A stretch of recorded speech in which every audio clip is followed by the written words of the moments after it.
నీతి విలువలు లేకుండా ఈరోజు లోకం బ్రతుకుతుంది. ఈరోజు వాక్యం వింటున్న ఓ తల్లి జాగ్రత్త. ఈరోజు వాక్యం వింటున్న తల్లి జాగ్రత్త.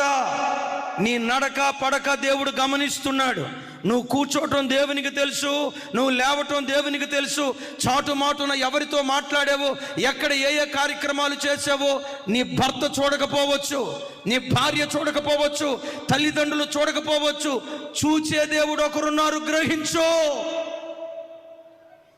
దేవుని ఉగ్రత నీ మీదకి వస్తే తట్టుకోలేవు. దేవుని కోపాగ్ని నీ పిల్లల మీదకి వస్తే భరించలేవు, సహించలేవు. అంతా కోల్పోయిన తర్వాత రొమ్ము కొట్టుకొని ఏడిస్తే ఉపయోగం లేదు. ఎంత దిగజారిపోయిందో చూడు. చెడుతనంలో పడిపోకుండా పరిశుద్ధాత్మని ఇస్తాడు, కొంత కాపాడుతాడు. చెడుతనంలో పడిపోకుండా సంఘాన్ని ఇచ్చాడు, ఉపదేశాన్ని ఇచ్చాడు, మంచి క్రమశిక్షణ కలిగిన వాక్యాన్ని మనకిచ్చాడు. వీటి ద్వారా చెడుతనంలో పడకుండా కొంత కాపాడుతూ, ఒక వ్యక్తి చెడుతనంలో పడిపోకుండా కాపాడేది ఏదో తెలుసా? శ్రమ. శ్రమ. శ్రమల చేత నలగొట్టబడేవాడు చెడుతనంలో పడిపోడు. ఈరోజు చెడుతనంలో పడిపోయి ఎన్ని సంసారాలు నాశనమైపోతున్నాయో.